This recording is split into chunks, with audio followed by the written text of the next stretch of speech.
మార్కెట్లోకి కొత్త సాంగ్ వచ్చింది. ఆ పాట వింటుంటే వైబ్ మామూలుగా లేదు.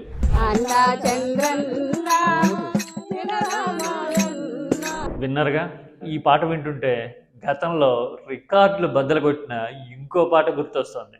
అదేంటో తెలుసు కదా.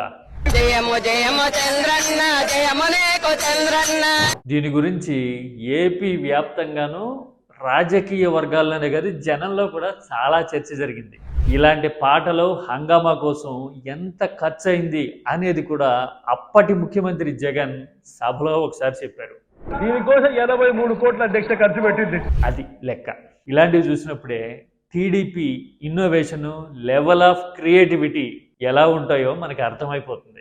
ఇండస్ట్రీ అంతా మన చేతుల్లోనే ఉన్నప్పుడు, హైదరాబాద్ లాంటి సిటీనే మనం క్రియేట్ చేసినప్పుడు ఇంతకంటే బెటర్ సాంగ్స్ ఎందుకు క్రియేట్ చేయలేకపోతున్నాము?